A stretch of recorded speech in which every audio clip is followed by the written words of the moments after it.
BSc part second की आज की कक्षा में अपन देखते हैं कार्बोक्सिलिक एसिड की एसिडिक नेचर, किस तरीके से कार्बोक्सिलिक एसिड एसिडिक नेचर प्रदर्शित करता है और ऐसे क्या रीजन हैं जिसके कारण से वो आसानी से H+ आयन त्याग करके अपनी एसिडिक नेचर को प्रदर्शित करते हैं। तो आज का जो क्लास है उसमें अपन आज देखते हैं acidic nature of carboxylic acid.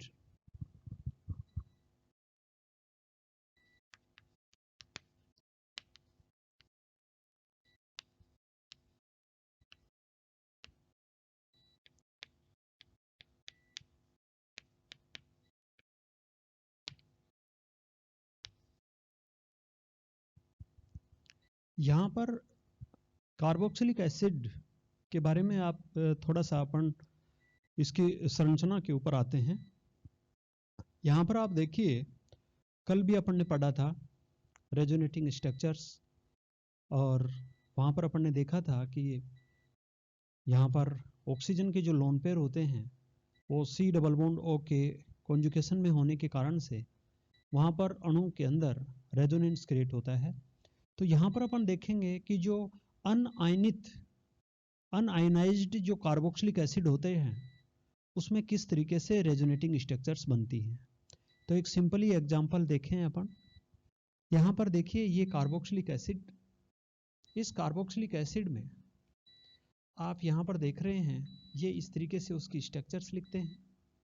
यहाँ ऑक्सीजन के ऊपर ये लोन पेयर हैं और यहाँ पर आप देखते हैं कि ऑक्सीजन की इलेक्ट्रोनेगेटिविटी ज़्यादा होने के कारण से इस बॉन्ड में पोलैरिटी क्रिएट हो जाती है। तो यहाँ पर अपन देखेंगे R, C, O, O और H। तो इसके कारण से यहाँ पर नेगेटिव चार्ज और यहाँ पर पॉजिटिव चार्ज। यहाँ पर ये जो लोन पेयर हैं, ये लोन पेयर कॉन्जुगेशन में होने के कारण से ये अपने इलेक्ट्रॉन युग्म इस तरीके से दे देते हैं और इलेक्ट्रॉन युग्म देने के कारण से यहाँ पर रेजोनेटिंग स्ट्रक्चर्स इस तरीके से प्राप्त होती है और इस ऑक्सीजन पर पॉजिटिव चार्ज आ जाता है। तो आप ये जो कार्बोक्सिलिक एसिड की जो रेजोनेटिंग स्ट्रक्चर्स हैं, इन रेजोनेटिंग स्ट्रक्चर्स में आप देख रहे हैं कि जिस ऑक्सीजन से हाइड्रोजन जुड़ा हुआ है, यहाँ पर आप देख रहे हो कि ये जो हाइड्रोजन है ये इस ऑक्सीजन से जुड़ा हुआ है और जिस ऑक्सीजन से जुड़ा हुआ है उस ऑक्सीजन के ऊपर पॉजिटिव चार्ज आ रहा है। ठीक है, और पॉजिटिव चार्ज आएगा तो आप जानते हैं कि ऑक्सीजन की इलेक्ट्रोनेगेटिविटी ज़्यादा होती है और ज़्यादा होने के कारण से ऑक्सीजन की टेंडेंसी है वो बॉन्ड के इलेक्ट्रॉनों को अपनी ओर आकर्षित करने की होती है। तो इस कंडीशन में आप देखेंगे कि ये जो ऑक्सीजन जिसके ऊपर पॉजिटिव चार्ज आता है, ये इस पॉजिटिव चार्ज के कारण से ऑक्सीजन और हाइड्रोजन बॉन्ड के जो इलेक्ट्रॉन्स हैं, इन इलेक्ट्रॉनों को ये अपनी ओर आकर्षित करता है और आकर्षित होने के कारण से ऑक्सीजन हाइड्रोजन बॉन्ड है वो काफ़ी वीक हो जाता है और यहाँ पर ये H है, ये H+ आयन के रूप में बाहर निकल जाता है। जब ये H+ आयन के रूप में बाहर निकलेगा तो अपन कहेंगे कि जो कार्बोक्सिलिक एसिड है वो एसिडिक नेचर शो कर रहा है, क्योंकि आप जानते हैं कि एसिड की जो सामान्य परिभाषा होती है वो यही होती है कि जो जलीय माध्यम में H+ आयन देते हैं आर्नियस थ्योरी के अनुसार। तो यहाँ पर भी आप देख रहे हैं कि जो कार्बोक्सिलिक एसिड है वो H+ आयन दे रहा है और उसके H+ आयन देने का जो रीजन है वो आपके सामने है कि यहाँ पर इस ऑक्सीजन के ऊपर पॉजिटिव चार्ज आने के कारण से ये H है, ये H+ के रूप में आसानी से रिलीज हो जाता है, मुक्त हो जाता है और मुक्त होने के कारण से ये कार्बोक्सिलिक एसिड एसिडिक व्यवहार प्रदर्शित करते हैं और इसी कारण से इनको कार्बोक्सिलिक एसिड बोलते हैं। ठीक है, तो आपके ये क्लियर है कि ये जो रेजोनेटिंग स्ट्रक्चर्स हैं ये resonating structures un-ionised carboxylic acid की हैं, जो यहाँ पर H+ त्यागने का रीजन क्रिएट करती हैं। इस अनुनादी संरचनाओं के आधार पर अपन समझ सकते हैं कि किस तरीके से यहाँ पर H+ आयन त्यागा जाना संभव है और त्यागा जाना इजीली रहता है, और किस प्रकार से ये एसिडिक नेचर हैं वो शो करते हैं। ठीक है, यहाँ पर एक बात, ये बात हो गई। उसके बाद में अपन देखते हैं कि क्या कार्बोक्सिलिक एसिड H+ आयन त्यागने के पश्चात उसकी जो रिमेनिंग स्पीसीज है, जिसको अपन कार्बोक्सिलेट आयन बोलते हैं, वो रिमेनिंग स्पीसीज स्टेबल होती है या नहीं होती है। यदि आपने पढ़ा होगा कि जब भी H+ आयन त्यागने के पश्चात यदि रिमेनिंग स्पीसीज स्टेबल है तो उसकी एसिडिक नेचर ज़्यादा होती है, H+ आयन आसानी से त्यागा जाता है। और यदि मान लीजिए रिमेनिंग स्पीसीज अनस्टेबल है तो ऐसा कंपाउंड H+ आयन नहीं त्यागेगा। जैसे आपने पढ़ा होगा, एक क्वेश्चन भी आता रहता है एग्जाम में कि एल्कोहल और कार्बोक्सिलिक एसिड दोनों में हाइड्रोजन ऑक्सीजन से जुड़ा हुआ है, परंतु फिर भी carboxylic acid more acidic nature होती है देन एल्कोहल्स। एल्कोहल की तुलना में कार्बोक्सिलिक एसिड की अम्लीय प्रकृति अधिक होती है। उसका रीजन यही है कि एल्कोहल में जब H+ आयन त्यागा जा रहा है तो जो रिमेनिंग एल्कोक्साइड आयन है ना, ये एक बार लिख करके देख सकते हैं आप, OH। तो यदि यहां पर H+ आयन त्यागा जाएगा तो ये एल्कोक्साइड आयन है। ये एल्कोक्साइड आयन की स्टेबिलिटी उतनी ज्यादा नहीं होती है जितनी ज्यादा यहाँ कार्बोक्सिलेट आयन की होती है, जो आगे अपन पढ़ने जा रहे हैं। तो जितनी ज्यादा इस रिमेनिंग H+ आयन त्यागने के पश्चात जितनी ज्यादा स्टेबिलिटी इस रिमेनिंग स्पीसीज की होती है, वो H+ आयन उतना ही इजीली से रिमूव होगा और उतने ही वो कंपाउंड एसिडिक नेचर शो करता है। ठीक है, यहां पर देखिए कि जो कार्बोक्सिलिक एसिड है उसमें H+ आयन त्यागने के पश्चात जो कार्बोक्सिलेट आयन बनता है, किस प्रकार से उसकी स्टेबिलिटी को अपन एक्सप्लेन करेंगे, कैसे वो स्टेबिलिटी शो करता है, ये यहां पर अपन देखते हैं। तो यहां पर आप देखिए, ये CO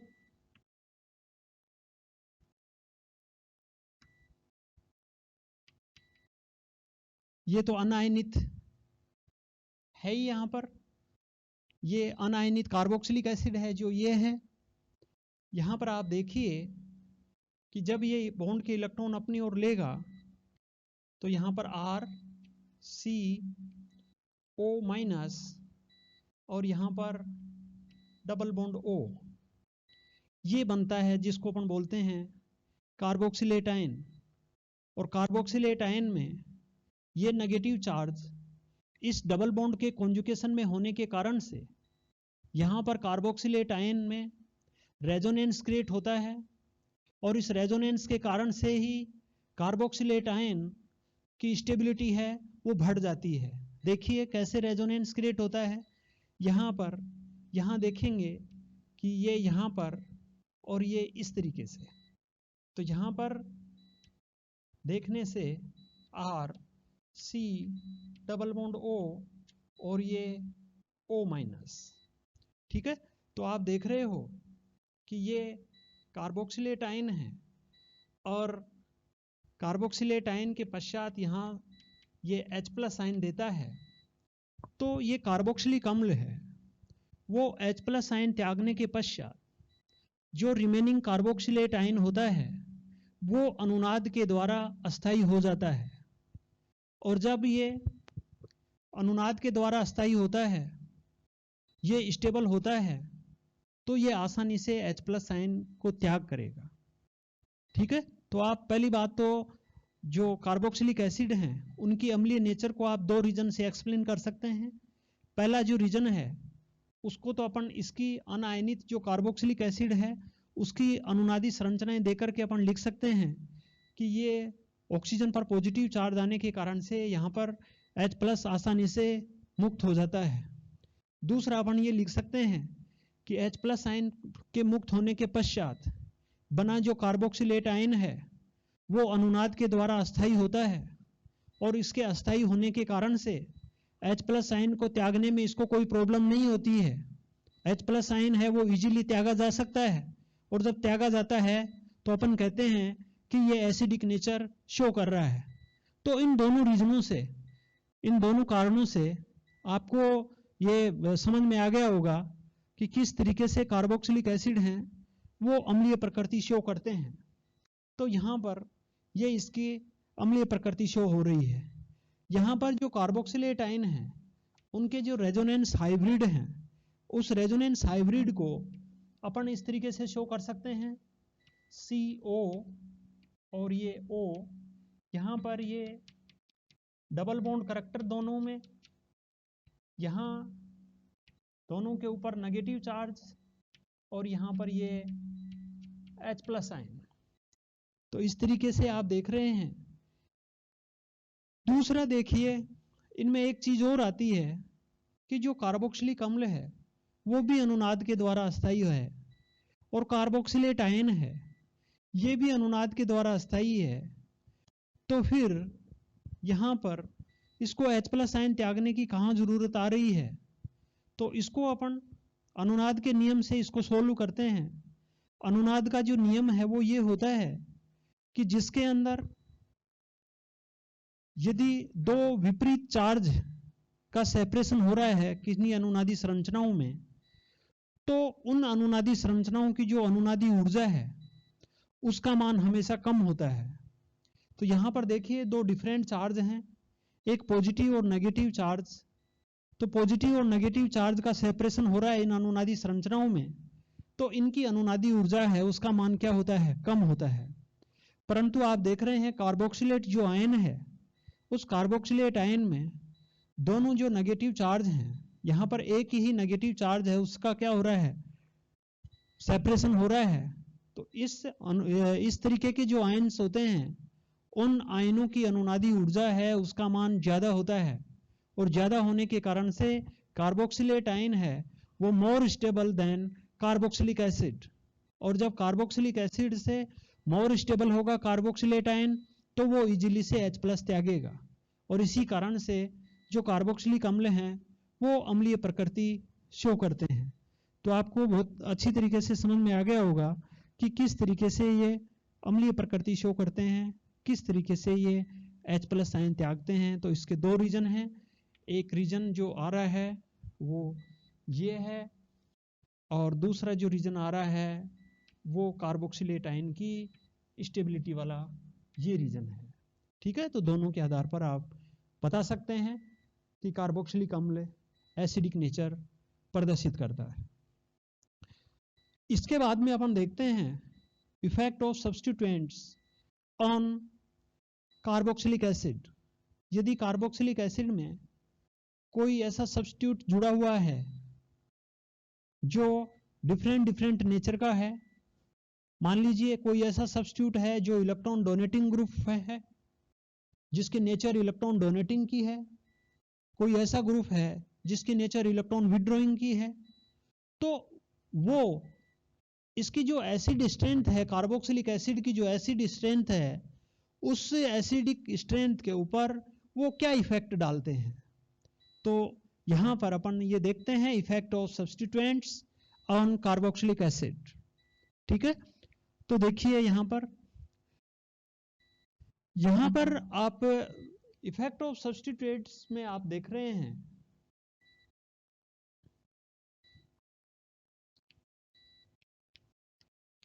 effect of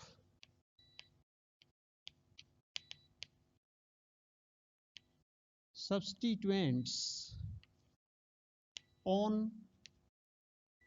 carboxylic acid।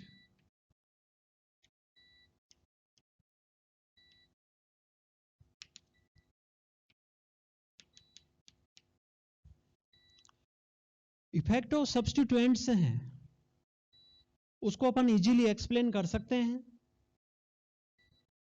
उसको एक्सप्लेन करने के लिए अपने को कार्बोक्सिलेट आयन के ऊपर आना होगा।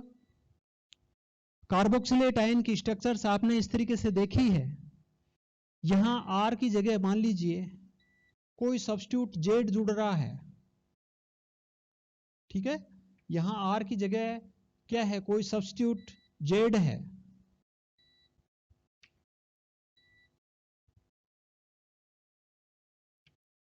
ये अब आप यू देखिए कि ये जो कार्बोक्सिलेट आयन है, उस कार्बोक्सिलेट आयन का जो रेजोनेंस हाइब्रिड है, उस रेजोनेंस हाइब्रिड के अंदर आप देख रहे हैं कि ऑक्सीजन के ऊपर नेगेटिव चार्ज आ रहा है, यहां नेगेटिव आ रहा है। इस रेजोनेटिंग स्ट्रक्चर्स में देख रहे हैं तो यहां नेगेटिव चार्ज आ रहा है। कुल मिलाकर के अपन यूं कह सकते हैं कि जो कार्बोक्सिलेट आयन होता है उसके ऊपर नेगेटिव चार्ज होता है, और कोई भी ऐसा सब्स्टिट्यूट जो कार्बोक्सिलेट आयन के ऋणावेश को कम करता है, जो कार्बोक्सिलेट आयन के नेगेटिव चार्ज का डिस्पर्सल करता है, उसका फैलाव करता है या उसका वितरण करता है, डिस्ट्रीब्यूशन करता है, समझ रहे हो ना। तो वो उस कार्बोक्सिलेट आयन की स्टेबिलिटी को बढ़ाता है। और यदि कोई ऐसा सब्स्टिट्यूट जुड़ा हुआ हो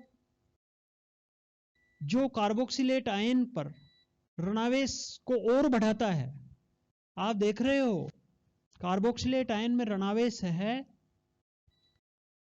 और यदि कोई सब्स्टिट्यूट ऐसा जुड़ा हुआ हो जो इसके ऋणावेश को, नेगेटिव चार्ज को और ज्यादा इंक्रीज कर दे, तो आप देख रहे हो नेगेटिव चार्ज को जितना ज्यादा इंक्रीज करेंगे कार्बोक्सिलेट आयन की स्टेबिलिटी उतनी ही कम होगी, और कम होगी तो उसकी एसिड स्ट्रेंथ है वो भी क्या होगी, कम होगी। कुल मिलाकर के अपन यूं कह सकते हैं कि जैसे मान लीजिए Z और यहां पर C,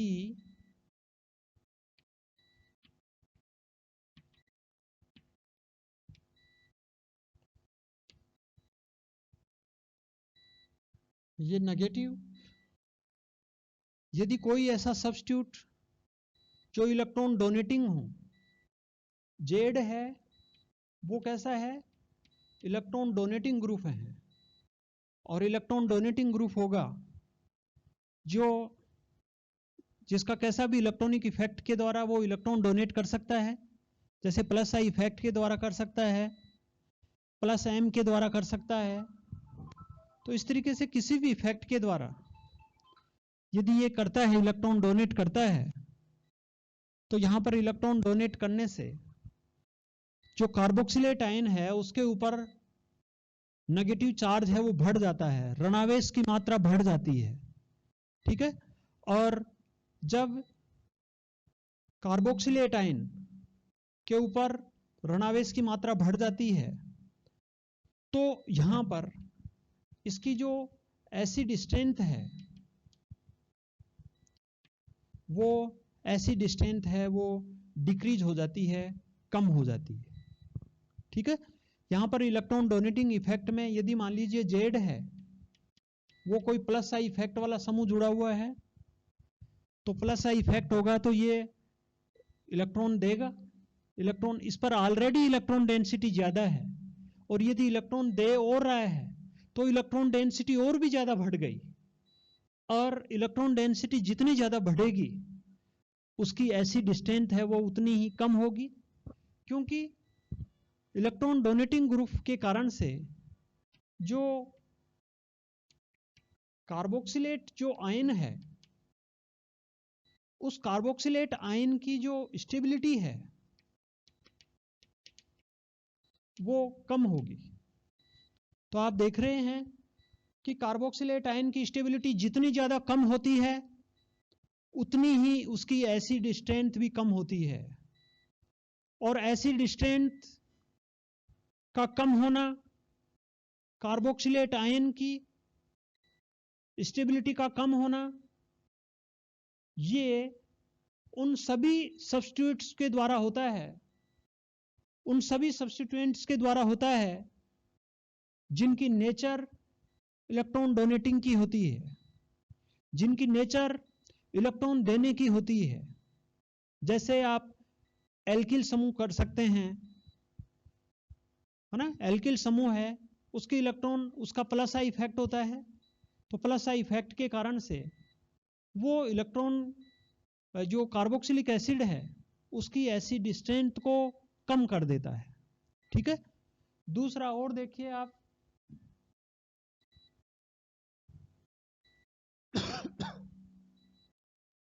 इसका एक एग्जांपल देख लीजिए इस चीज का। यहां पर आप देख रहे हो फॉर्मिक एसिड, और यहां पर आप देख रहे हो एसिटिक एसिड।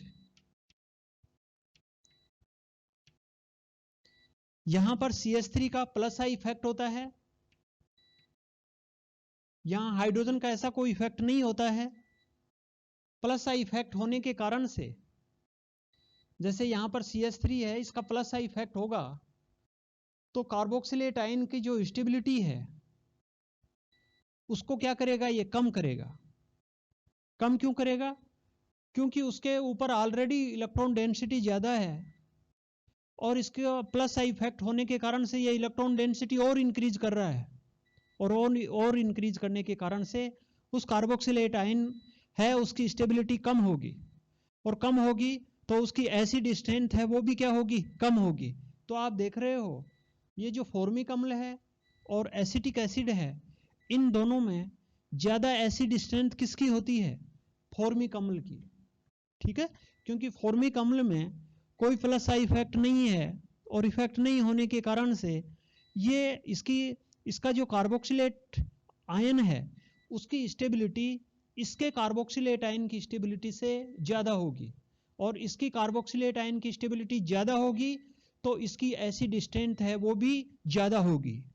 ठीक है, तो आप देख रहे हो कैसे सब्स्टिट्यूट, ऐसे सब्स्टिट्यूट जिनकी इलेक्ट्रॉन डोनेटिंग नेचर होती है उनका इफेक्ट आप देख रहे हो, आपको क्लियर समझ में आ रहा है कि यहां पर जितनी ज्यादा इलेक्ट्रॉन डोनेटिंग नेचर होगी उतनी ही एसिड स्ट्रेंथ है वो उतनी ही कम होगी। ठीक है, नेक्स्ट इसका अपोजिट लेते हैं।